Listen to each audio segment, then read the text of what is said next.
السلام عليكم ورحمة الله وبركاته. طلابنا الأعزاء، طلاب منصة افهم، طلاب الصف الأول إعدادي.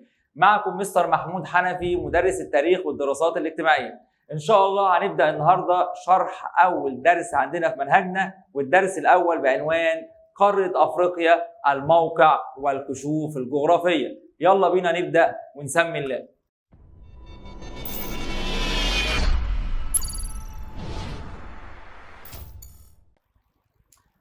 عندنا الدرس الأول بعنوان قارة أفريقيا، الموقع والكشوف الجغرافية. عنوان الدرس عبارة عن قارة أفريقيا، الموقع والكشوف الجغرافية. طيب تعالى الأول كده نفتكر بعض المعلومات اللي احنا كنا ممكن نكون واخدينها في سنوات سابقة. هتقول لي قارة أفريقيا دي عبارة عن إيه؟ عبارة عن قارة من 7 قارات. يبقى قارة أفريقيا دي عبارة عن إيه؟ عبارة عن قارة من كام قارة؟ 7 قارات. تمام؟ إيه هي قارات العالم؟ ركز معايا كده. عندي قارات العالم متقسمة لجزئين. قارات عالم قديم، وليه سميناها قارات العالم القديم؟ لأنها أول قارات التي سكنها الإنسان. دي سميناها قارات العالم القديم لأن أول قارات سكنها مين؟ الإنسان. قارات العالم تتكون من 7 قارات. قارات العالم عندي كام قارة؟ 7 قارات، اللي هي قارات مين؟ اللي هي آسيا، أفريقيا، أوروبا، أمريكا الشمالية، أمريكا الجنوبية، أستراليا، القارة القطبية الجنوبية. يبقى عندي كام قارة كده في قارات العالم؟ 7. طب أفريقيا عبارة عن إيه؟ أفريقيا عبارة عن قارة من قارات العالم ال7. طيب قارات العالم ال7 مقسمينهم جزئين. الجزء الأول بنسميه قارات العالم القديم. ليه سميناها قارات العالم القديم؟ لأن أول قارات يسكنها الإنسان. أول قارات سكنها مين؟ الإنسان. اسمها قارات العالم القديم. طب دي عبارة عن كام قارة؟ عبارة عن 3 قارات. آسيا رقم 1 اللي هي أهي. 2 أفريقيا اللي هي أهي. 3 اللي هي أوروبا اللي هي أهي. تمام؟ يبقى قارات العالم القديم كام قارة؟ 3. آسيا، أفريقيا، أوروبا. أما قارات العالم الجديد دي بقى قارات سكنها الإنسان حديثا أو اكتشفها الإنسان حديثا. تمام؟ ليه أنو قارات؟ ليه أمريكا الشمالية، أمريكا الجنوبية، أستراليا، القارة القطبية الجنوبية. فين بقى القارات دي؟ أهي. أمريكا الشمالية، أمريكا الجنوبية، وآدي أستراليا، والقارة اللي تحت هي القارة القطبية الجنوبية. يبقى احنا عرفنا ان قارة افريقيا دي قارة من قارات العالم، وقارات العالم مقسومة لقارات عالم قديم وقارات عالم جديد. قارة افريقيا من قارات العالم القديم ولا قارات العالم الجديد؟ قارة افريقيا من ضمن قارات العالم القديم. تمام؟ ده اول جزء من الدرس. احنا فهمنا يعني ايه قارة افريقيا. هي عبارة عن قارة من ضمن قارات العالم. طيب الجزء الثاني من الدرس بيتكلم عن الموقع، وبعد كده بيتكلم عن الكشوف الجغرافية. الموقع والكشوف ايه؟ الجغرافية. طيب معنى كده ان قارة افريقيا قارة من ضمن قارات العالم. قارة افريقيا هي القارة التي بها وطننا الحبيب مصر. يبقى افريقيا بها الوطن الحبيب مصر، ووطننا مصر هو جزء من قارة مين؟ هو جزء من قارة افريقيا. تمام؟ طبعا مصر موجودة في الركن الشمالي الشرقي من قارة افريقيا. طيب تعالى بقى نتكلم عن مساحة قارة افريقيا. مساحة قارة ايه؟ افريقيا. قارة افريقيا تاني قارة من حيث المساحة. طب اكبر قارة هي قارة مين؟ قارة اسيا. طب تعالى نقولهم بالترتيب. اكبر قارة اسيا، بعد كده افريقيا، امريكا الشمالية، امريكا الجنوبية، بعد كده القارة القطبية الجنوبية، بعد كده اوروبا، وبعد كده قارة استراليا. يبقى عندي كام قارة كده؟ 7. اكبرهم اسيا من حيث المساحة. تبقى افريقيا الترتيب الكام؟ الترتيب الثاني. طيب افريقيا تبلغ مساحتها قد ايه؟ تبلغ مساحتها 30.4 مليون كيلومتر مربع. تبلغ مساحتها 30.4 مليون كيلومتر مربع. المساحة دي تعتبر كام في المية من مساحة اليابس اللي موجودة على الكرة الأرضية؟ تعتبر تقريبا 20% من مساحة الكرة الأرضية. يعني كام تقريبا؟ يعني 1/5. خمس مساحة اليابس اللي موجودة على الكرة الأرضية. يبقى تاني، قارة أفريقيا ترتيبها الترتيب رقم كام؟ 2 من حيث المساحة. تمام؟ أكبر قارة هي قارة آسيا، والثانية أفريقيا. تمام؟ طيب أفريقيا تبلغ مساحتها قد إيه؟ تبلغ مساحتها 30.4 مليون كيلومتر مربع. طيب بالنسبة للمساحة اليابس، تمثل أفريقيا كم في المية من مساحة اليابس؟ تمثل أفريقيا 20% من مساحة اليابس، أي خمس مساحة اليابس على الكرة الأرضية. يبقى أفريقيا تمثل خمس مساحة اليابس على الكرة الأرضية. تمام. تعالى بقى نتكلم عن الجزء الثاني من العنوان. العنوان كان بيتكلم عن قارة أفريقيا، بيتكلم عن الموقع، تمام، والكشوف الجغرافية. تعالى أول بقى نتكلم عن كلمة الموقع. الموقع، عندي نوعين من الموقع، والكلام ده احنا قلناه قبل كده في سنوات سابقة. الموقع عبارة عن نوعين: موقع جغرافي وموقع فلكي. موقع جغرافي، موقع فلكي. الموقع الجغرافي يختلف عن الموقع الفلكي. هتقول لي في ايه؟ اقول لك الموقع الفلكي هو الموقع بالنسبة لخطوط الطول ودوائر العرض. خطوط الطول ودوائر العرض. طب ممكن يا مستر تفكرني في الحته دي شويه، عشان انا ولا فاكر خطوط طول ولا فاكر دوائر العرض ولا فاكر اصلا موقع فلكي. طيب تعالى بص كده ونرسم الكره الارضيه ونفتكر مع بعض اللي هو الموقع الفلكي، وبعد كده نفتكر الموقع مين؟ نفتكر الموقع الجغرافي. تمام، يلا نشوف الموقع الفلكي.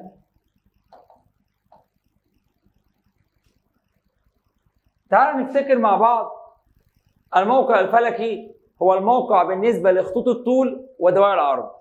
طيب يعني ايه بقى خطوط الطول ويعني ايه دوائر العرض؟ هقول لك العلماء زمان رسموا لنا في الكرة الأرضية خطوط طول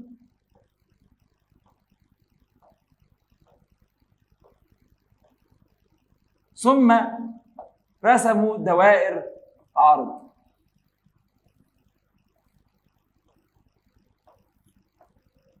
حلو. بعد ما رسم خطوط الطول ودوائر العرض، اصبح المربع ده بالنسبه لي هو موقع فلكي، والمربع ده كده موقع فلكي. يعني الموقع الفلكي اللي هو موقع بالنسبه لخطوط الطول، ارسم خطين بالطول وارجع ارسم دائرتين بالعرض، هيبقى عندي هنا مربع. هو ده كده الموقع الفلكي. يبقى الموقع الفلكي هو الموقع بالنسبه لخطي الطول ودائرتي العرض. تمام. طب ممكن تفكرني بقى، هم العلماء لما رسموا في الكرة الأرضية رسموا عندنا كام؟ رسموا عندنا كام خط طول وكام دائرة عرض؟ العلماء رسموا في الكرة الأرضية دائرة في النص اسمها دائرة الاستواء اللي هي رقمها 0، ثم رسموا 90 دائرة في النصف الشمالي، و90 دائرة في النصف الجنوبي، يعني كلهم 90 في الشمال و90 في الجنوب، يعني كلهم 180 دائرة عرض. يبقى العلماء رسموا في الكرة الأرضية 180 دائرة عرض. تمام. في منهم دوائر مهمة، دوائر رئيسية بتقسم الكرة الأرضية. هتقول لي ايه هي الدوائر الرئيسية؟ أقول لك أول دائرة اللي هي دائرة الاستواء. دي من الدوائر المهمة اللي هي رقمها كام؟ 0. وعندي كمان مدار السرطان اللي هو درجته كام؟ 23.5 في الشمال اللي هو شمال دائرة الاستواء. وعندي كمان مدار الجدي اللي هو 23.5 جنوبا اللي هو جنوب دائرة الاستواء. وعندي كمان الدائرة القطبية الشمالية 66.5 شمالا لأنها شمال دائرة الاستواء. وزيها بالظبط الدائرة القطبية الجنوبية 66.5 جنوبا لأنها جنوب دائرة الاستواء. وعندي فوق نقطة اسمها نقطة القطب الشمالي رقمها كام؟ 90. وعندي زيها بالظبط تحت نقطة اسمها نقطة القطب الجنوبي ورقمها كام؟ 90. نقطة القطب الجنوبي. تمام. يبقى انا لو بصيت كده قلت لي ان العلماء رسموا في الكرة الأرضية 180 دائرة عرض. طب كام واحدة منهم مهمة؟ كام دائرة عرض رئيسية في الكرة الأرضية؟ هقول لك 7. عدهم كده معايا. دائرة الاستواء ادي 1، مدار السرطان 2، مدار الجدي 3، الدائرة القطبية الشمالية 4، الدائرة القطبية الجنوبية 5، نقطة القطب الشمالي 6، نقطة القطب الجنوبي 7. دي دوائر العرض الايه؟ الرئيسية. تمام. طيب تعالى نفتكر العلماء رسموا عندنا كام خط طول؟ العلماء رسموا في الكرة الأرضية خط طول بيقسم الأرض نصين. الخط ده اللي هو خط جرينتش رقمه كام؟ رقمه 0. خط جرينتش رقمه كام؟ 0. طيب رسموا بقى كام خط طول في الشرق وكام خط طول في الغرب؟ رسموا في الشرق 180 خط طول، ورسموا في الغرب 180 خط طول. يبقى عندي 180 في الشرق و180 في الغرب، كلهم 360 خط طول. طيب فيهم كم خط مهم ورئيسي؟ هو خط طول واحد اللي هو خط جرينتش ودرجته كام؟ 0. انا كده فكرتك بالموقع الفلكي وقلت لك تاني يعني ايه موقع فلكي؟ هو الموقع بالنسبه لخطوط الطول ودوائر العرض فيعمل لي زي برواز او مربع، هو ده بالنسبه لي الموقع الفلكي. تمام. طيب احنا كده اتكلمنا عن الموقع الفلكي، تعال نتكلم عن الموقع الجغرافي. الموقع الجغرافي. الموقع الجغرافي هو الموقع بالنسبة لحاجتين، بالنسبة لليابس وبالنسبة للماء. بالنسبة له ايه؟ اليابس وبالنسبة للماء. طب يا مستر هو اليابس ده عبارة عن ايه؟ اقول لك اليابس ده عبارة عن قارات ودول مجاورة. طب الماء ده عبارة عن ايه؟ الماء ده عبارة عن بحار ومحيطات او مسطحات ايه؟ مائية. يبقى موقع الجغرافي هو موقع المكان بالنسبة لليابس اللي هو قارات ودول، او الموقع بالنسبة للماء اللي هو بحار ومين؟ ومحيطات. حلو؟ حلو. طيب تعالى كده نجرب نطلع موقع جغرافي. نفتكر كده ازاي كنا بنطلع الموقع الجغرافي لأي مكان. لو احنا رسمنا خريطة لأم الدنيا مصر وحبينا نطلع الموقع الجغرافي لها،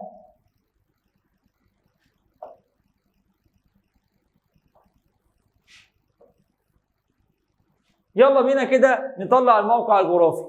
قلنا الموقع الجغرافي الموقع بالنسبة لليابس والماء، يعني بشوف الدولة دي أو المكان ده حواليه إيه من يابس أو ماء. تمام؟ أنا ماليش دعوة باللي جوه الدولة، أنا بتكلم على حدود الدولة ويحيط بها إيه من يابس أو ماء. طيب تعال نشوف مصر. اولا لو بصيت كده هلاقي من الشمال البحر المتوسط. حلو. طيب يبقى البحر المتوسط ده يابس ولا ماء؟ البحر المتوسط ده ميه. طيب عندي في الجنوب دولة اسمها دولة السودان.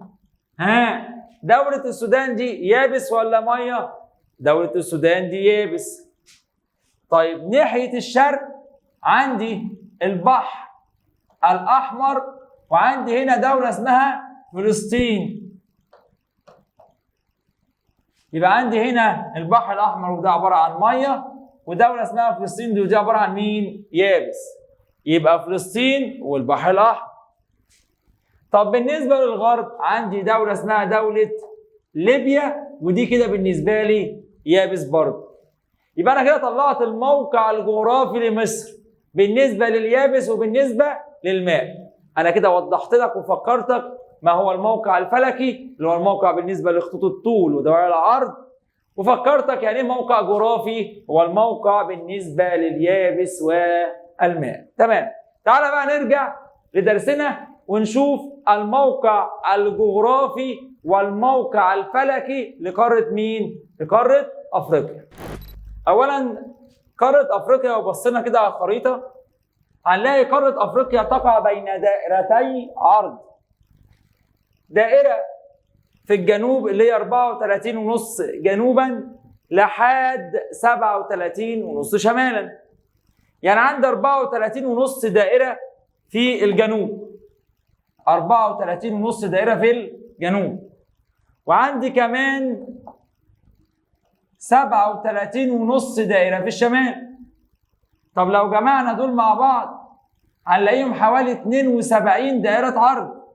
يعني تمتد أفريقيا تقريبا في أكثر من 70 دائرة عرض، 37.5 شمالا و34.5 جنوبا. ادي دائرتين العرض.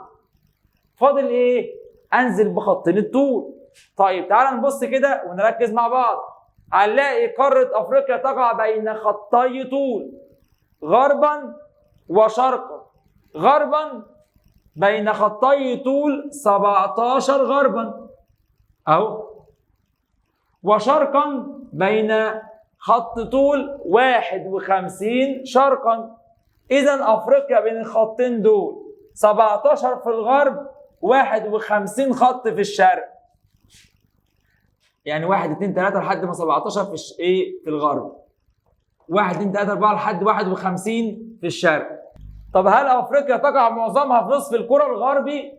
برضه لا، لان انا عندي 17 خط طول في الغرب. طب هل افريقيا معظمها تقع في النصف الشرقي؟ لانها فيها 51 خط طول في الشرق. تمام. طيب عندي 17 خط طول غربا و51 خط طول شرقا. يبقى دول مجموعهم كام خط طول؟ مجموعهم 68 خط طول. يبقى تمتد افريقيا في 68 خط طول. تمام. انا كده حددت الموقع الفلكي لقارة افريقيا. مفروض هي موجودة في المربع ده كده او في المستطيل ده بين دائرتي عرض 34.5 و37.5 شمالا و34.5 جنوبا، وبين خطي طول 17 في الغرب و51 في الشرق. تمام.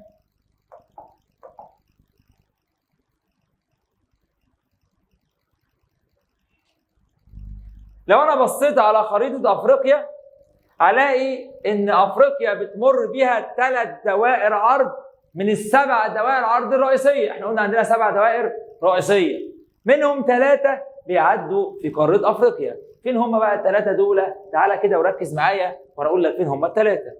اولا عندي مدار الجدي موجود في الجنوب اهو، بيعدي في جنوب افريقيا، شايفه؟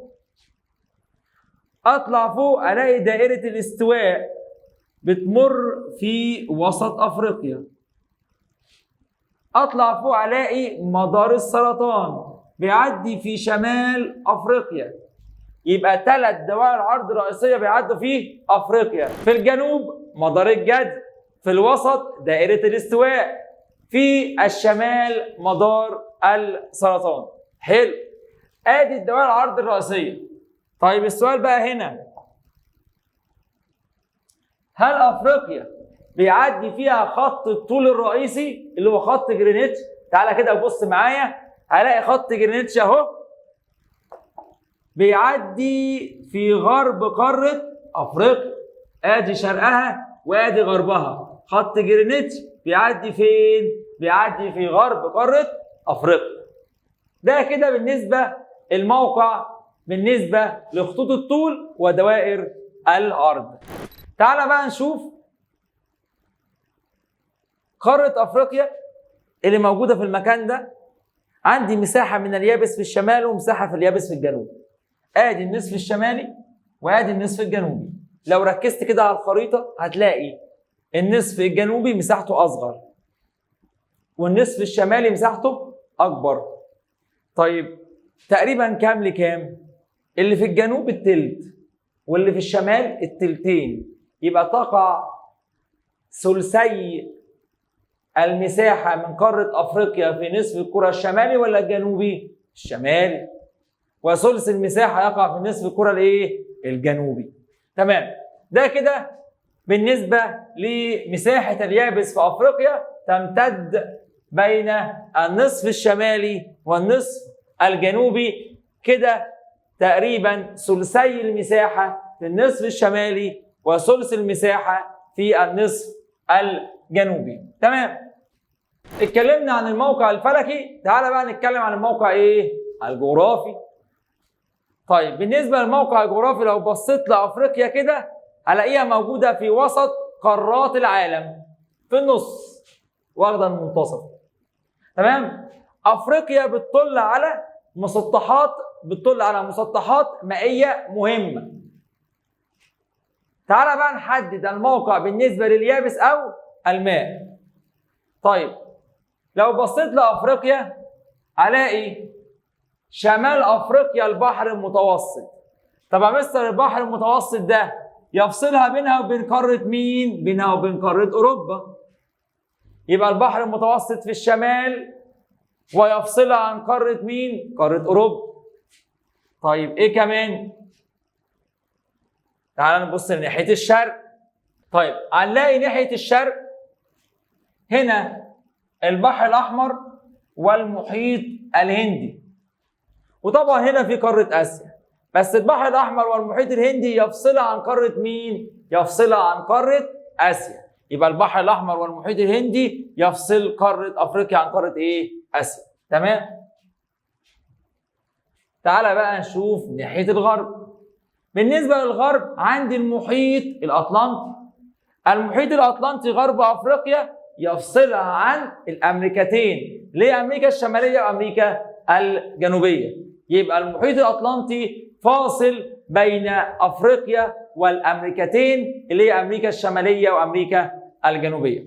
طيب أنا كده اتكلمت عن تقريبا اللي بيحيط بقارة أفريقيا. تعالى كده نركز في الموقع. هنلاقي ان قاره افريقيا قريبه قوي من قاره اوروبا. طب هم قريبين من بعض فين؟ في الحته دي كده، عند مضيق اسمه مضيق جبل طارق. مضيق اسمه مضيق جبل طارق. يبقى تقترب قاره اوروبا من قاره افريقيا، الاثنين قريبين من بعض تحس انهم هيلمسوا بعض. تمام؟ عند مضيق جبل مين؟ جبل طارق. تمام؟ طيب ايه كمان؟ تقترب افريقيا من قاره اسيا، تحس ان الاثنين برضو هيلمسوا بعض، افريقيا ومين؟ واسيا. تقترب افريقيا من قاره اسيا عند مضيق اسمه مضيق باب المندب، تحس ان قاره اسيا هتلمس قاره مين؟ افريقيا عند مضيق اسمه مضيق باب المندب. تمام؟ افريقيا واسيا الاثنين لازقين في بعض، متصلين ببعض. تمام؟ عند شبه جزيرة سيناء. يبقى افريقيا واسيا متصلين ببعض عند شبه جزيرة مين؟ شبه جزيرة سيناء. وخد بالك فاصل بين اسيا وافريقيا البحر الاحمر والمحيط الهندي. تقترب اسيا من افريقيا عند مضيق باب المندب. تتصل اسيا بافريقيا عند شبه جزيره سيناء. طب يا مستر هي شبه جزيره سيناء دي موجوده فين؟ موجوده في وطننا الحبيب مصر، تمام؟ وشبه جزيره سيناء موجوده في الركن الشمالي الشرقي من قاره افريقيا، تمام؟ المكان ده بقى مكان مهم. شبه جزيره سيناء تمثل اهميه كبيره بالنسبه لمصر وبالنسبه لقاره افريقيا. شبه جزيره سيناء بتمثل اهميه كبيره بالنسبه لمصر وبالنسبه لقاره افريقيا. تقول ليه؟ هقول لك لان شبه جزيره سيناء لها اهميه حضاريه واهميه استراتيجيه. ركز معايا في الحته دي. لها اهميه ايه وايه؟ اهميه حضاريه واهميه استراتيجيه. تعال نشوف الحضاريه. شبه جزيره سيناء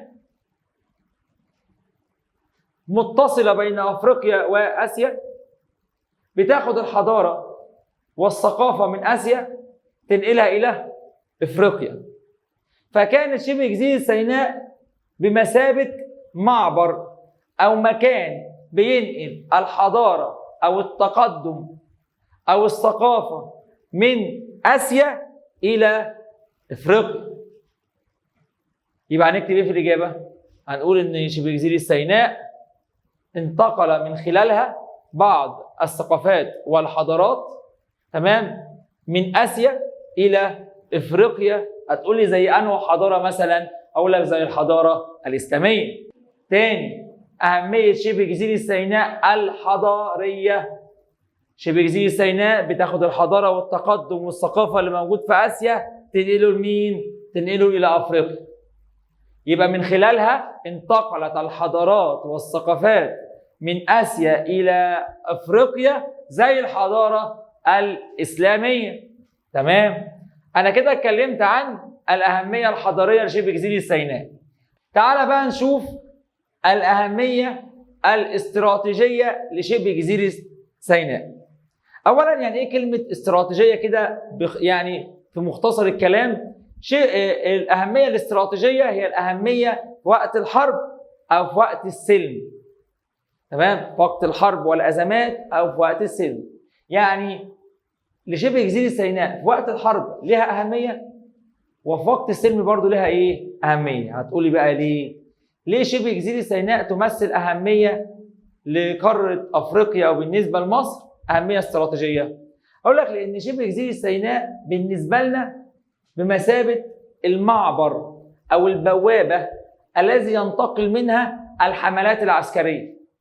يعني اي حمله عسكريه داخله على مصر او داخله على افريقيا بتخش من خلال شبه جزيره سيناء. والحملات العسكريه دي بقى على مر العصور المختلفه. يعني مثلا لما الهكسوس جاهم مصر، جاهم من اسيا، مروا في شبه جزيره سيناء ودخلوا على مصر ودخلوا على افريقيا. طيب ايه كمان؟ لما اليهود واسرائيل حبت تدخل مصر دخلت من شبه جزيره سيناء. اذا شبه جزيره سيناء تعتبر معبر للعديد من الحملات العسكريه، تمام، التي تمر من خلالها الى مين؟ الى مصر. يبقى بما تفسر لشبه جزيره سيناء اهميه استراتيجيه، هتقول ان تعرض مصر للعديد من الحملات العسكريه من خلالها. لذلك خد بالك بقى، من الضروري الحفاظ على امن شبه جزيره سيناء. لازم نحافظ على الامن سواء في السلم او في الحرب. من الضروري الحفاظ على امن شبه جزيره سيناء للحفاظ على الامن القومي المصري والامن القومي الافريقي. بما تفسر ليه من الضروري لازم نحافظ على امن شبه جزيره سيناء؟ لان شبه جزيره سيناء لها اهميه استراتيجيه لانها تعرضت من خلالها، تمام، لعبور العديد من الحملات العسكريه الى مين؟ الى مصر. لذلك من الضروري الحفاظ على الامن او التحفظ على لذلك من الضروري الحفاظ على الأمن القومي لشبه جزيرة سيناء سواء في وقت السلم أو في وقت الحرب. طيب احنا اتكلمنا عن الأهمية الحضارية لشبه جزيرة سيناء، تعال نشوف ما المقصود بالحضارة. المقصود بالحضارة هي إنتاج الإنسان في الجانب المادي والجانب المعنوي أو الثقافي. يعني إيه؟ يعني هو تقدم عمله الإنسان. تقدم في إيه بالظبط؟ هقول لك هو تقدم في كل حاجة. هو تقدم في الناحية العسكرية والاقتصادية والسياسية والثقافية والفنية والعلمية والدينية. تقدم في كل حاجة. بس هنمسك كل حاجة دي بقى ونقسمها لجانبين، جانب مادي تمام وجانب ثقافي ومعنوي. ما هو الجانب المادي؟ تعالى بقى نقسم. الجانب المادي اللي هو الجانب اللي هو اقدر المسه او احسه. تمام؟ هتقول لي زي ايه؟ هقول لك زي مثلا القصور والقلاع والمباني، اي حاجه بقى اقدر المسها. الانسان بنى بيت، جانب مادي. بنى معبد، جانب مادي. بنى قصر، جانب مادي. صنع عربيه، جانب مادي. صنع ملابس، جانب مادي. تمام؟ كل ده شيء اقدر ايه؟ المسه. اما الجانب الثقافي والمعنوي فاللي هو الجانب الغير ملموس او محسوس. امال ايه بقى؟ اللي هو يعني في الفكر كده. هتقول لي زي مين؟ هقول لك زي العلوم، علم الطب والفلك والهندسه. ده شيء معنوي ما اقدرش المسه. تقدمنا في الكيمياء والطب والهندسه، دي علوم ما اقدرش المسها. طيب تقدمنا ايه كمان؟ تقدمنا في الفن. هو الفن اقدر المسه؟ لا طبعا. تقدمنا في الناحيه الدينيه. هو الدين والعقيده بقدر المسها؟ لا. تقدمنا في القيم والاخلاق تمام والسلوك. كل ده اسمه جانب معنوي.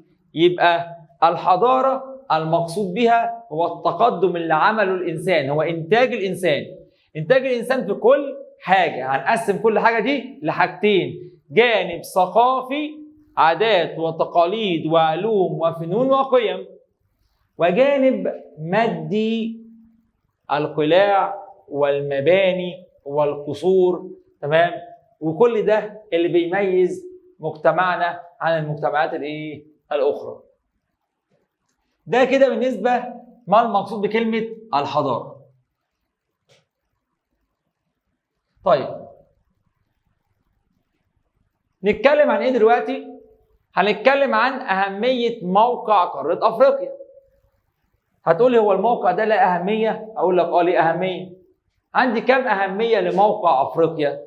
هقول لك عندي اهميه استراتيجيه، اهميه اقتصاديه، اهميه حضاريه. يبقى عندي كام اهميه كده؟ 3: اقتصاديه، استراتيجيه، وحضاريه. طيب نبدا اول اهميه اللي هي الاهميه الاستراتيجيه. فكرني كده، قلنا يعني ايه كلمه اهميه استراتيجيه؟ هي الاهميه في وقت الحرب والازمات او في وقت الايه؟ السلم. طب هل افريقيا في وقت الحرب والازمات بتمثل اهميه او في وقت السلم بتمثل اهميه؟ موقعها بيمثل اهميه؟ طبعا موقعها بيمثل اهميه. هتقولي زي ايه او ليه؟ اقول لك اولا افريقيا بحكم موقعها الجغرافي عندنا ممرات مائيه مهمه. هتقول لي يعني ايه؟ يعني السفن بتعدي من عندنا لازم تخش من عندنا. احنا عندنا 3 بوابات للسفن مهمه. هتقول لي زي مين؟ هقول لك زي مضيق جبل طارق اللي بيدخلني من افريقيا كده اخش على مين؟ على اوروبا واسيا. جاي من الامريكتين ادخل على اوروبا واسيا من مضيق جبل اسمه مضيق جبل ايه؟ طارق. فدي اول مفتاح لاول بوابه اللي هو مضيق جبل ايه؟ طارق. طب لو المضيق ده اتقفل هيبقى مشكله وقت الحرب تمام؟ او في وقت السلم. يعني التجاره ممكن تقف في وقت الحرب، تمثل مشكله للكثير من الدول. تمام؟ ايه كمان؟ عندي مضيق هنا في شرق افريقيا اسمه مضيق باب المندب، نفس الفكره. تمام، مضيق باب المندب ده برضو تعتبر بوابه مهمه، ومفتاح البوابه دي تمام في ايد مين؟ افريقيا. فهو يعني مضيق مهم بالنسبه لقاره افريقيا. وكمان عندي بقى مين؟ قناه السويس. قناه السويس دي اللي هي بتربط بين البحر الاحمر والبحر المتوسط. عشان اجي من المحيط الاطلنطي اروح للبحر الاحمر لازم اخش من البحر المتوسط، انزل في قناه السويس اوصل للبحر الاحمر. تمام؟ تعتبر كده قناه السويس بتربط لي بين الشرق والغرب. يبقى عندي كام ممر او مضيق مهم واحنا المتحكمين في مفاتيحه؟ 3. مضيق جبل طارق، مضيق باب المندب، كمان عندنا قناه السويس. لذلك افريقيا لها اهميه استراتيجيه. بما تفسر لافريقيا اهميه استراتيجيه؟ اولا لان تشرف بحكم موقعها الجغرافي على ممرات مائيه مهمه، تمام، زي مضيق جبل طارق ومضيق باب المندب وقناه السويس. طيب بالنسبه للاهميه الاقتصاديه، الاهميه الاقتصاديه بسبب موقعها الفلكي وموقعها الجغرافي اصبح لها اهميه اقتصاديه. هتقول لي ليه؟ هقول لك الموقع الجغرافي خلاها تتحكم في طرق الملاحه، تمام، العالميه. يعني ايه؟ يعني اللي بيجي من الغرب بيعدي على افريقيا فيروح الشرق، واللي هيجي من الشرق يروح على الغرب لازم يمر على قاره افريقيا. تمام؟ واللي جاي من الشمال رايح على قاره افريقيا، واللي جاي من الجنوب يعدي على قاره افريقيا. اذا قاره افريقيا بتتحكم في طرق الملاحه العالميه. هتقول لي طب ودي ايه يعني اهميتها الاقتصاديه؟ ما اللي بيعدي علينا ده مش بيعدي ببلاش يعني، ما احنا بنستفيد منه. فاصبحت قاره افريقيا لها اهميه اقتصاديه. يبقى بحكم الموقع الجغرافي ادى الى تحكمها في اهم طرق الملاحه العالميه. اما بالنسبه للموقع الفلكي لقاره افريقيا، قاره افريقيا موجوده في نصف الكره الارضيه في موقع فلكي ما بين دائرتي عرض 34.5 و37.5. تمام؟ اصبحت قاره افريقيا مناخها مناخ متنوع. فلما تنوع المناخ النبات الطبيعي اصبح نبات متنوع. طب والحيوانات اللي بتعيش على النباتات تنوعت، فتنوع الحيوانات. طب والمحاصيل اللي انا هزرعها برضه تنوعت.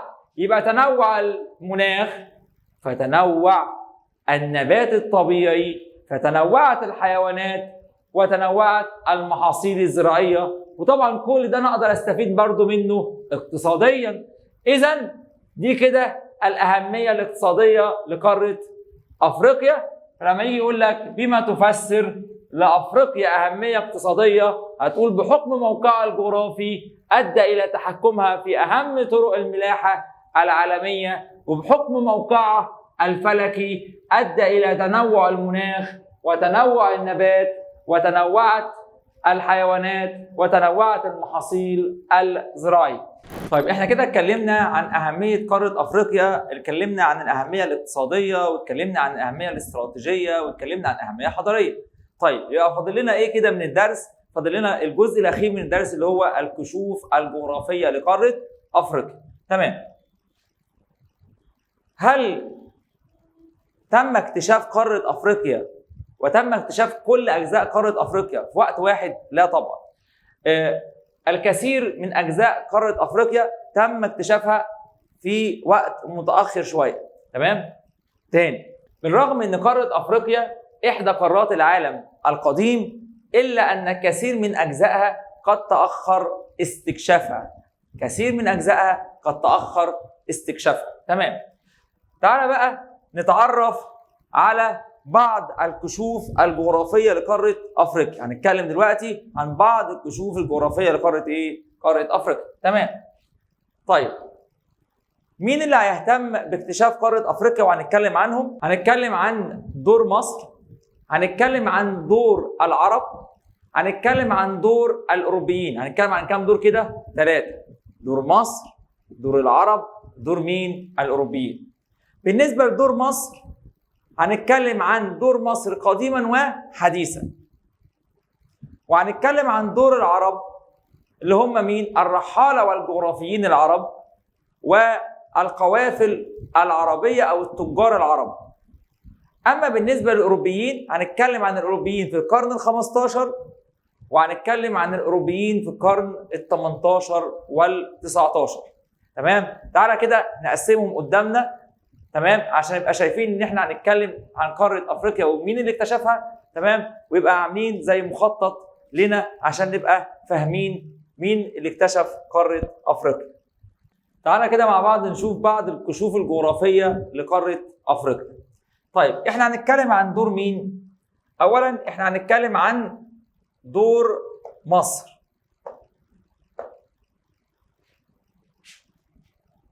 دور مصر في اكتشاف افريقيا. طيب وهنتكلم عن دور مين كمان؟ وهنتكلم كمان عن دور العرب في اكتشاف افريقيا. طيب وهنتكلم عن مين كمان؟ وهنتكلم عن دور الاوروبيين في اكتشاف قاره افريقيا. حلو. بالنسبه لدور مصر، دور مصر عندنا هنتكلم قديما وحديثا. قديما وايه؟ وحديثا، يعني دور مصر زمان ودور مصر حديثا. طيب قديما وحديثا. قديما هنتكلم عن 2، هنتكلم عن حرخوف وهنتكلم عن الملك نخاو الثاني. اما حديثا فهتكلم عن 2، هتكلم عن محمد علي وهتكلم عن حفيده الخديوي اسماعيل. ده كده بالنسبه لدور مصر قديما وحديثا. قديما حرخوف ونخاوي الثاني، حديثا محمد علي والخديوي اسماعيل. هنتكلم عن الجغرافيون العرب او الرحاله العرب وهنتكلم عن القوافل او التجار العرب. طيب بالنسبه بقى للاوروبيون هنتكلم عن مونتاج يا محمد ياسر، محمد ياسر مونتاج.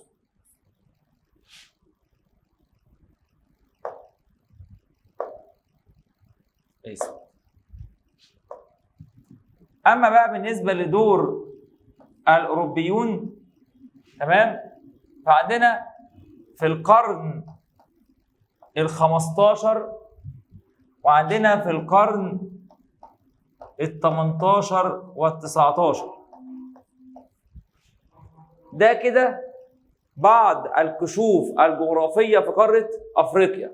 مصر قديما وحديثا، دور العرب الجغرافيون العرب والقوافل او التجار العرب، دور الاوروبيون في القرن ال15 او في القرن ال18 وال19. تمام، يلا بينا بقى نبدا بدور مين؟ دور مصر قديما. طيب هنتكلم عن دور مصر قديما وبعد كده هنتكلم عن دور مصر حديثا. اولا بالنسبه لدور مصر قديما هنبدا نتكلم عن احد الرحاله اسمه حرخوف. حرخوف من الرحاله المصريين، كان من اوائل المصريين الذين اكتشفوا افريقيا، من اوائل الناس اللي هم اكتشفوا قاره ايه؟ افريقيا. قام ب4 رحلات نحو الجنوب، يعني نحو جنوب مصر. كم رحله؟ 4. قام ب4 رحلات نحو الجنوب ووصل الى اكتشاف اجزاء من قاره افريقيا. يبقى حرخوف ايه هي انجازاته؟ ايه كل اللي عمله في قاره افريقيا؟ اولا من اوائل المصريين الذين اهتموا باكتشاف قاره افريقيا. خاض كم رحلة أو قام بكم رحلة؟ ب4 رحلات، اتجه إلى الجنوب واكتشف أجزاء من قارة أفريقيا. فيها المشكلة دي؟ أعيدها تاني كم رحلة؟ 4. راحوا فين؟ الجنوب واكتشف أجزاء من قارة أفريقيا. شكرا لمين؟ لحرخوف. نخش على مين اللي بعده؟ الملك نخاوي الثاني. هتقول لي مين بقى الملك نخاوي الثاني ده؟ أقول لك ده ملك من ملوك مصر. اهتم باكتشاف أفريقيا، اهتم باكتشاف قارة أفريقيا، فجاب مجموعة وطلب منهم إن هم ياخدوا سفينة، تمام، ويخرجوا من البحر الأحمر ويفضلوا ماشيين بالقرب من سواحل قارة أفريقيا، فيفضلوا ماشيين لحد ما يكتشفوا كل سواحل أفريقيا. ففضلوا ماشيين لحد ما دخلوا عند مضيق اسمه مضيق جبل طارق، تمام، وعادوا إلى مصر.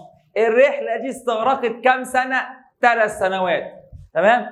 أول من حاول الدوران حول قارة أفريقيا الملك نخاوي، تمام. استغرقت الرحلة كام سنة؟ 3 سنين. خرجت الرحلة من البحر الأحمر، عادت الرحلة إلى مصر عن طريق مضيق جبل طارق.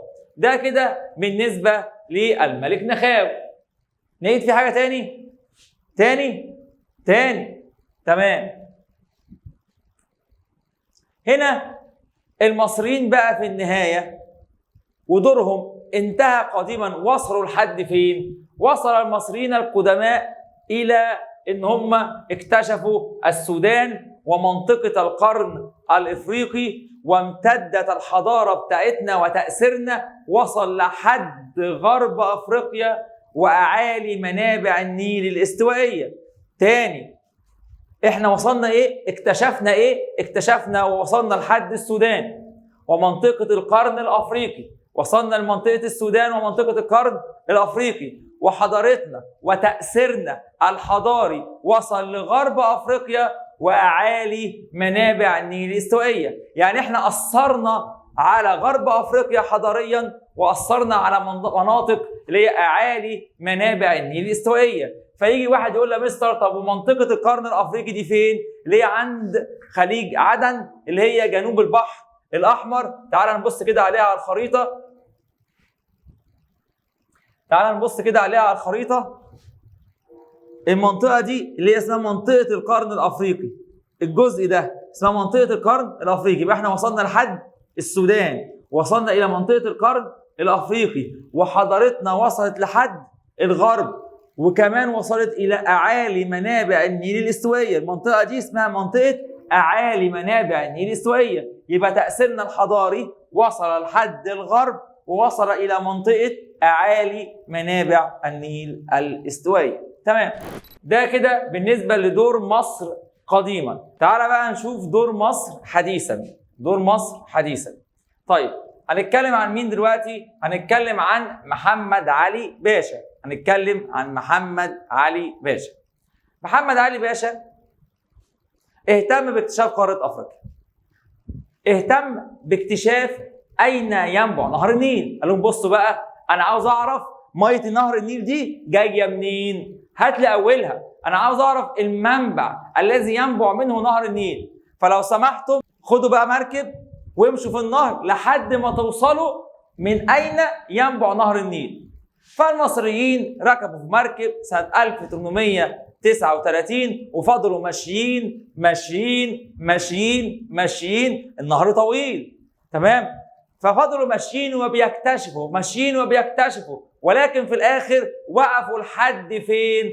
وقفوا لحد النيل الأبيض، وراحوا رسموا خريطة لمحمد علي لحد جنوب السودان، ورجعوا لمحمد علي قال لهم احنا وصلنا لحد هنا فاكتشفنا النيل الأبيض ورسمنا لك يا محمد يا علي خريطة إلى جنوب السودان. واحمد ربنا على كده، عشان بصراحة نهر النيل طويل، تمام، مش هنقدر نمشي المسافة دي كلها. فعادوا عام 1839 واكتشفوا النيل الأبيض ورسموا خريطة لمحمد علي إلى جنوب السودان. حلو. يجي مين بقى بعده؟ حفيد مين؟ محمد علي. وطبعا حفيد محمد علي هيهتم برضه باكتشاف منابع نهر النيل. فجاب بقى برضه المصريين قال لهم بقول لكم بقى ايه، انتوا هتمشوا لحد ما توصلوا اين ينبع نهر النيل. تمام؟ هتكملوا الطريق لحد ما نوصل من اين ينبع نهر النيل. فاستكمل خديوي اسماعيل اكتشاف منابع نهر النيل. فركبوا المصريين المركب وفضلوا ماشيين ماشيين ماشيين ماشيين، وكل مكان يوصلوا له اسماعيل يمد نفوذه فيه يحكمه، وكل مكان يوصلوا له اسماعيل يمد نفوذه فيه ويحكمه، لحد ما مد نفوذه ووصل حكمه الى جنوب دائره الاستواء. يبقى تاني دور اسماعيل حفيد محمد علي اهتم باكتشاف منابع نهر النيل وفضل ماشي لحد ما وصل حكمه الى جنوب دائره الاستواء. ده كده بالنسبه للخديوي اسماعيل حديثا. انا اتكلمت عن كام واحد؟ 2: محمد علي باشا والخديوي اسماعيل. محمد علي باشا والخديوي مين؟ اسماعيل. محمد علي باشا فاكر؟ محمد علي ارسل رحله عام 1839 قال لهم قولوا لي فين منين ينبع نهر النيل. ركبوا المركب فضلوا ماشيين لحد ما وصلوا الى النيل الابيض، ورسموا خريطه لمحمد علي لجنوب السودان ورجعوا لمحمد علي. شكرا كده، ده بالنسبه لمحمد علي. طب بالنسبه للخديوي اسماعيل، تمام، قال لهم هتكملوا وما اشوفش حد فيكم، ما اشوفش خلقه حد فيكم لحد ما تعرفوا من اين ينبع نهر النيل. فركبوا المركب وفضلوا ماشيين ماشيين ماشيين ماشيين، النهر طويل لحد ما وصلوا الى جنوب دائره الاستواء. فمد اسماعيل حكمه الى جنوب دائره الاستواء. تمام. انا كده اتكلمت عن دور المصريين قديما وحديثا. نخش على دور مين؟ العرب. عندنا العرب اللي هم الجغرافيين والرحاله العرب، وكلمه الرحاله اللي بياخدوا الرحال، تمام، اللي هي يعني الناقه كده ولا الجمل ويرتحلوا من مكان لمكان عشان يكتشفوا الاماكن، تمام، اسمهم الرحاله العرب. والتجار العرب. تمام. طيب نبدا بمين؟ نبدا بالجغرافيين. هنتكلم عن كام واحد بقى من الجغرافيين؟ هنتكلم عن 2، والكلام ده كان في انهي عصور؟ في العصور الوسطى. الكلام ده في انهي عصور؟ في العصور الوسطى. تمام. الجغرافيين والرحاله العرب اسهموا في اكتشاف قاره افريقيا. منهم مين ومين؟ ابن بطوطه والمسعودي. مين؟ ابن بطوطه ومين؟ والمسعودي. نبدا بمين؟ نبدا بابن بطوطه. نبدا بمين؟ بابن بطوطه. ابن بطوطه احد الرحاله العرب. تمام. ابن بطوطه قام برحله من شمال افريقيا واتجه الى غرب افريقيا، ثم دخل الصحراء الغربيه، جابها من فوقها لجنوبها، من فوقها لتحتها، لحد ما وصل الى مالي. طب وانا مالي؟ تمام. نتكلم تاني. ابن بطوطه اخذ بطوطه، فضل ماشي في شمال افريقيا لحد ما وصل لغربها، دخل على الصحراء الكبرى، جابها من فوقها لتحتها، لحد ما وصل الى مالي. طب وانا مالي؟ تاني حلوه الحته دي.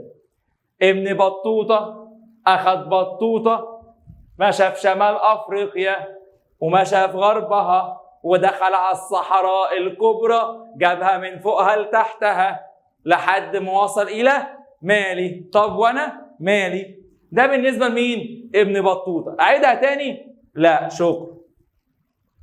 نخش على مين؟ المسعودي. ده حلو قوي قوي قوي. المسعودي ده حاجه كده قمر بجد والله. المسعودي بيقول لك ايه؟ كان من الرحاله العرب الذين زاروا افريقيا وكتبوا عنها. بجد والله. بس كده.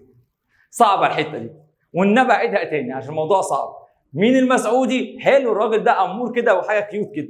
عمل ايه المسعودي؟ من الرحاله العرب اللي عملوا ايه؟ زار افريقيا وعمل ايه؟ كتب عنها. تمام. من الرحاله العرب الذين زاروا افريقيا وكتب عنها. شكرا يا مسعودي. وانا كده خلصت المسعودي. طيب نخش على دور مين؟ التجار العرب. التجار العرب كان لهم دور في اكتشاف افريقيا. التجار العرب اخذوا قوافلهم التجاريه واخذوا بضاعتهم من شبه الجزيره العربيه وراحوا على قاره مين؟ افريقيا. فوصلت القوافل بتاعتهم لانه مناطق في افريقيا، وصلت الحبشه، وصلت الى جزر القمر وغيرها. يبقى وصلوا الحبشه وجزر مين؟ القمر ومين؟ وغيرها. وكان لهم دور في نشر الاسلام. هتقول يا مستر ازاي كان لهم دور في نشر الاسلام؟ التجار العرب كان لهم صفات كويسه، معروف عنهم الصدق والامانه والتسامح في البيع والشراء. ولما وصلت الناس افريقيا ووصل التجار العرب الى افريقيا بدات الناس تتساءل: ليه يا عمر انت حلو قوي كده؟ ليه يا عمر انت عندك امانه قوي كده؟ ليه يا عمر انت عندك صدق قوي كده وتسامح في البيع والشراء؟ فبدا يا عمر يعرفهم ان الدين الاسلامي بيامره بالتسامح في البيع والشراء والصدق والامانه. فبدات الناس تسمع عن دين جديد اسمه الدين الاسلامي، فبدات الناس تعرف الدين وبدات الناس تعتنق الدين الاسلامي، فساعد التجار العرب على نشر الاسلام في قاره افريقيا. فلما يجي لك سؤال يقول لك ما العلاقه بين التجار العرب ونشر الاسلام في قاره افريقيا، هنقول ان قوافل التجار العرب وصلت الى افريقيا، وصلت الى السودان وبلاد الحبشه وجزر القمر، مما كان له دور في نشر الاسلام في قاره افريقيا. تمام. انا كده اتكلمت عن التجار العرب واتكلمت عن الرحاله العرب. ايه ده مستر؟ يعني الاسلام دخل قاره افريقيا؟ وظهرت ممالك اسلاميه، بدا الاسلام ينتشر وبدات يبقى فيه مسلمين ولهم ملك بيحكمهم، فظهرت حاجه اسمها الممالك الاسلاميه. ظهرت الممالك الاسلاميه دي فين؟ في الغرب وفي الشرق وفي الوسط. غرب وشرق ووسط. طب في السواحل الشرقيه لقاره افريقيا.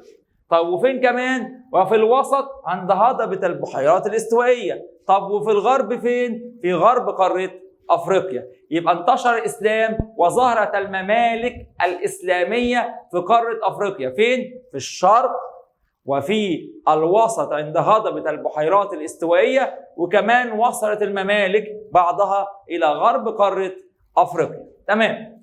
طيب انا كده اتكلمت عن دور المصريين واتكلمت عن دور العرب، فاضل لي نتكلم عن دور مين؟ نتكلم عن دور الاوروبيين.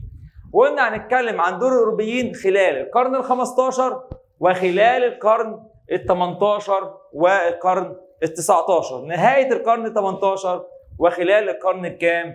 ال19. تعال نبدا بدور الاوروبيين في القرن ال15. مين بقى اللي كان بيهتم في القرن ال15 من الاوروبيين باكتشاف افريقيا؟ اكتر من اهتم باكتشاف افريقيا البرتغاليون. البرتغاليون اهتموا باكتشاف قاره افريقيا. طيب ازاي؟ الاول البرتغاليين مسكوا كده بقى الكتب بتاعتنا والكتابات بتاعتنا اللي احنا كتبناها عن قاره افريقيا بتاعت العرب، اطلعوا عليها واستفادوا منها وبداوا يهتموا باكتشاف افريقيا. خلال القرن ال15 بدأ البرتغاليون في محاولاتهم لاكتشاف افريقيا. طيب الكلام ده بقى في عهد مين؟ في عهد هنري الملاح. في عهد مين؟ هنري الملاح.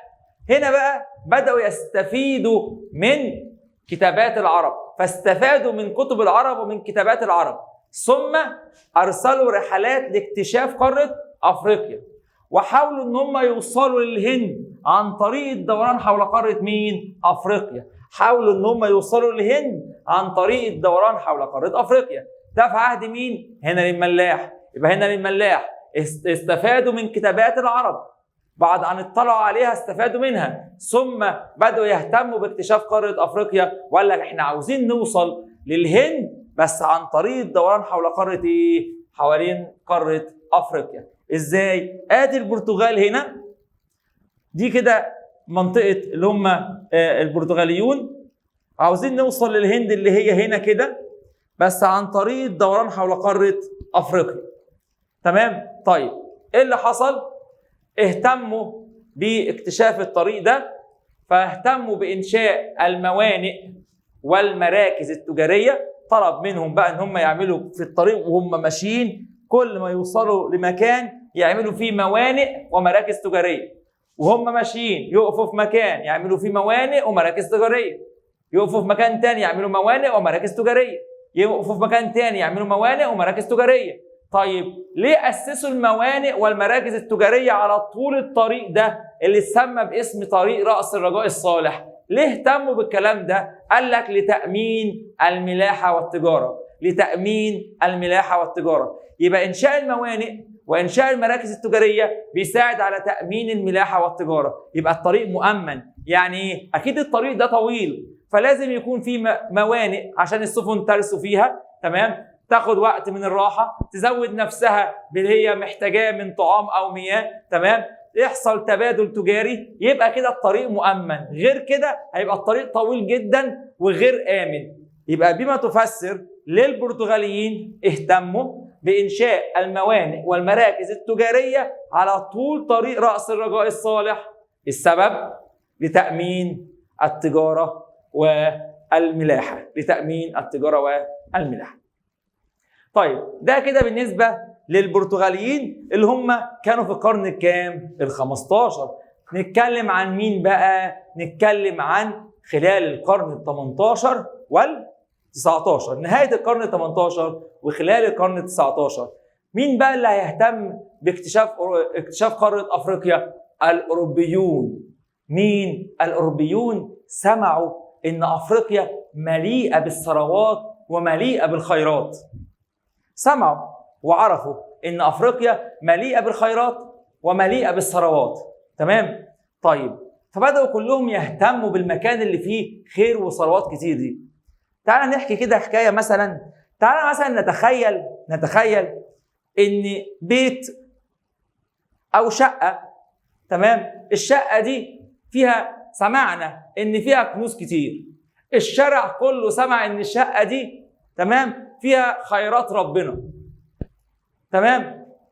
والشقة دي كده يعني هي مقفولة والناس اللي قاعدين فيها ناس طيبين وفي حالهم. سكان الشارع هيعملوا ايه؟ هيجروا على الشقة وكل واحد هيحاول يقتحم الشقة وكل واحد عمال يتصارع مع التاني، تمام، علشان يوصل ويدخل لباب الشقة. ومين اللي يلحق؟ هيحدث تصارع ما بينهم لحد ما يدخلوا الشقة. طب واول ما يدخلوا الشقة هيجي واحد يقول لك تمام الحتة دي بتاعتي، عمر هيقول لي الأوضة دي بتاعتي، ما حدش يجي جنبي، اللي هيجي جنب المنطقة دي أنا مش هسيبه. فيحصل تصارع ما بينهم عن ان هم يخشوا الشقة. فأول ما يدخل الشقة هيجي عمر يقول لك الأوضة دي بتاعتي، محدش يقرب منها، واللي يقرب يجرب، تمام؟ ويجي بقى مين؟ حمادة يقول لك وانا الأوضة دي بتاعتي، واللي عاوز يقرب يجرب. ويجي بقى اسماعيل وتيجي ام اسماعيل وتيجي معرفش مين، فأصبحت الشقة كلها مالها متقسمة، وكل واحد عمل في الجزء بتاعه مستعمرة، احتلها الحتة دي بتاعتي. ده نتيجة انهم سمعوا ان المكان ده او الشقة دي فيها ايه؟ فيها خيرات او فيها كنوز. تعالى بقى نطبق الكلام ده على قارة مين؟ افريقيا. هم سمعوا ان قارة افريقيا فيها خيرات كتير. مين بقى اللي سمع؟ دول اوروبا. هيسيبوها في حالها؟ لا. حصل ايه؟ هنا بدأت الدول الاوروبية زي انجلترا وفرنسا والهولنديين وغيرهم يتصارعوا من أجل البحث عن موارد إفريقيا وثرواتها الطبيعية. كل واحد بيدور هي فين الثروات دي، وأول ما يلاقيها هيعمل فيها إيه؟ هيستغلها. يبقى اللي حصل تصارع بين فرنسا وإنجلترا وهولندا وغيرها من أجل البحث عن موارد والثروات اللي في قارة مين؟ أفريقيا. تمام. فلما يوصلوا لهذه الثروات ايه اللي هيحصل؟ هيستغلوها، فيستغلوا ثروات قارة افريقيا. طيب تعالى بقى نشوف ايه اللي هيحصل. تصارعت الدول الاوروبية الاستعمارية، بدأ يحصل ما بينهم تصارع. طب وبعدين على ان هم يستعمروا قارة افريقيا. طب والكلام ده ليه؟ لنهب خيراتها وثرواتها، لنهب خيراتها وايه؟ ثرواتها. يبقى تاني، لما دول اوروبا سمعت ان افريقيا كلها خير تصارعت الدول الأوروبية الاستعمارية على استعمار أفريقيا لنهب خيراتها واستغلال ثرواتها. إيه اللي حصل بقى؟ أقاموا مستعمرات، الحتة دي بتاعتي، واللي إيه يقرب يجرب.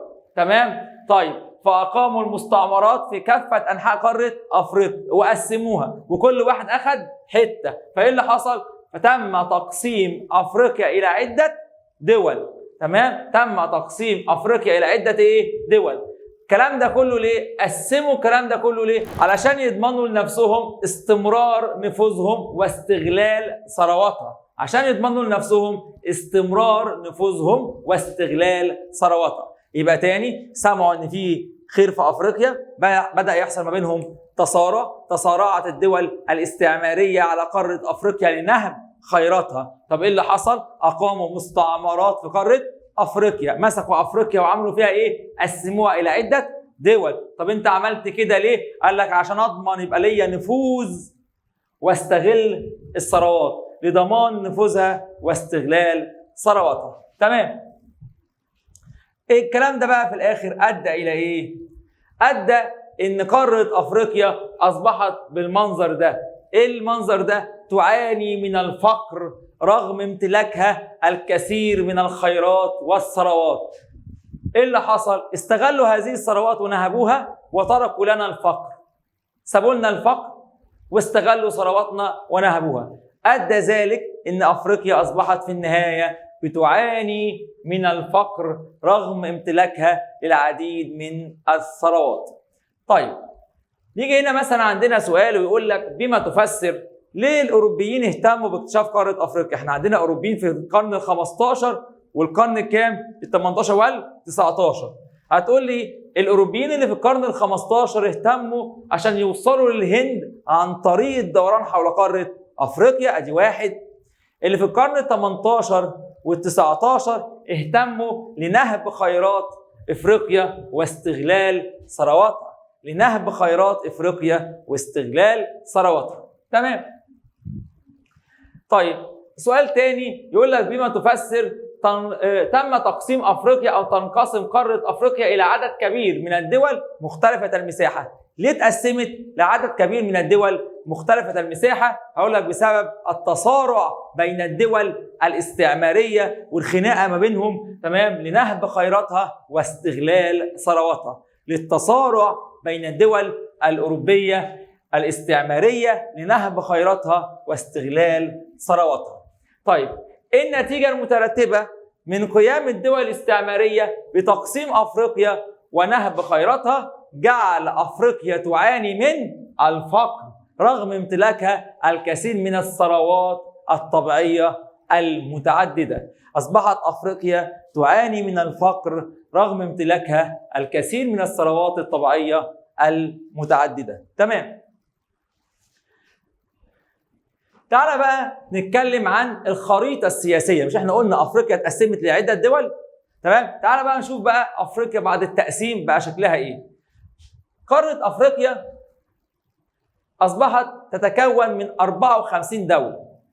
اكبر دولة فيهم من حيث المساحة دولة الجزائر. يبقى افريقيا فيها كام دولة؟ 54. اكبر دولة فيهم دولة الجزائر من حيث المساحة. تمام؟ طب ومصر يا مصر مش في قارة أفريقيا؟ أيوة، مصر من أكبر الدول وليس أكبر الدول. خد بالك من الحتة دي، مصر من أكبر الدول وليس أكبر الدول.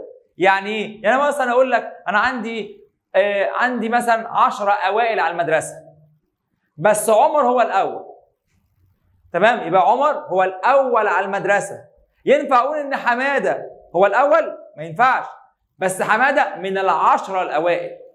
فمصر هي أكبر ولا من أكبر؟ مصر من أكبر الدول، مساحتها كبيرة تمام، بس أكبر منها مين؟ الجزائر. يبقى إذن الجزائر أكبر دولة في أفريقيا، ومصر من أكبر الدول في قارة أفريقيا من حيث المساحة. مصر تقع فين؟ تقع في الركن الشمالي الشرقي من قارة أفريقيا، وتعد من أكبر الدول في قارة أفريقيا من حيث المساحة. طيب، في أفريقيا عندنا 10 دول عربية. في أفريقيا عندنا 10 دول عربية. تمام؟ هم كام دولة عربية؟ 22 دولة، في منهم 10 فين؟ في أفريقيا. في 10 في أفريقيا، اللي هم مين؟ اللي هم مصر، السودان، ليبيا، تونس، الجزائر، المغرب، موريتانيا، جيبوتي، الصومال، جزر القمر. تعال نبص عليهم كده على الخريطة. آدي هنا موريتانيا، هنا المغرب، هنا الجزائر، هنا تونس، هنا ليبيا، هنا مصر، هنا السودان، هنا جيبوتي، هنا الصومال، هنا جزر القمر. تاني، هنا موريتانيا، هنا المغرب، هنا الجزائر، هنا تونس، هنا ليبيا، هنا مصر، هنا السودان، هنا جيبوتي، هنا الصومال، هنا جزر القمر. تمام؟ ادي ال10 دول العربيه، معظمهم في شمال قاره افريقيا. طيب، عندنا دول في قاره افريقيا، دول ساحليه ودول حبيسه. مصر يعني ايه دوله ساحليه؟ يعني دوله يعني مفتوحه على البحر، دوله عندها سواحل على البحر او على محيط او على خليج، المهم انها عندها سواحل. اما الدوله الحبيسه هي الدوله التي لا تمتلك اي سواحل.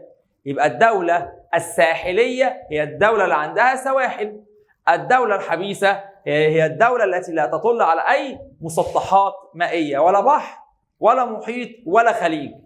طب بص كده على الخريطه، مثلا اقول لك دوله زي مصر دوله ساحليه بتطل على البحر الاحمر والبحر المتوسط، بحر احمر وبحر ايه؟ متوسط. طب دوله زي السودان ساحليه بتطل على البحر الاحمر، دوله زي ليبيا ساحليه بتطل على البحر المتوسط، موريتانيا ساحليه بتطل على المحيط الاطلنطي. تمام. اما الدول الحبيسه، دوله زي اثيوبيا دوله حبيسه، دوله زي تشاد دوله حبيسه، دوله زي النيجر دوله حبيسه. بس نيجيريا دوله مش حبيسه لانها بتطل على سواحل خليج غينيا المطل على المحيط الايه؟ الاطلنطي. اذا الدوله الحبيسه التي لا تمتلك سواحل مائيه، والدوله الساحليه هي اللي بتطل على سواحل البحار والمحيطات. تمام. اخر حاجه العلاقات المصريه الافريقيه. اخر حاجه هنتكلم عنها العلاقات المصريه الافريقيه. مصر تعد دوله من اهم الدول في قاره افريقيا. مصر دوله مهمه من دول قاره مين؟ افريقيا. من اهم الدول ومن اكبر الدول في قاره افريقيا. مصر دايما بتبذل مجهود عشان تقوي علاقتها وبتبذل مجهود لتعميق العلاقات بينها وبين دول وشعوب قاره مين؟ افريقيا. طب بتعمل مصر الكلام ده ليه؟ بيقول لك لتحقيق التنميه المستدامه، عشان نحقق دايما التنميه المستدامه، عشان نقدر نحافظ على ثرواتنا وعشان نقدر نستغل ثرواتنا بشكل ايه؟ بشكل مستدام. يبقى مصر حريصه انها تقوي علاقتها بقاره افريقيا. تمام؟ مصر دوله كبيره وبتحرص على تقويه علاقتها بقاره افريقيا من اجل تحقيق التنميه الايه؟ المستدامه. تمام. طيب امتى بقى اصبح لمصر فرصه لتقويه هذه العلاقه؟ تمام؟ بين دول افريقيا وبين شعوبها. الفرصه دي جت امتى؟ الفرصه دي جت لما اصبحت مصر رئيسه الاتحاد الافريقي سنه 2019. مصر يعني ايه كلمه رئيسه الاتحاد الافريقي؟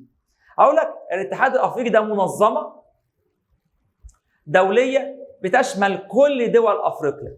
هتقول يا مستر والله ما انا فاهم حاجه، ايه منظمه دوليه وتشمل كل دول افريقيا دي؟ اقول لك مثلا وانت حبيبي في الفصل، تمام، ايه اللي بيحصل؟ بيحصل انتخابات كل سنه. لمين؟ للطلبه اللي في الفصل. ليه؟ عشان يختاروا امين الفصل. اختاروا امين الفصل من طالب من جوه الفصل ولا من بره الفصل؟ من طالب من جوه الفصل.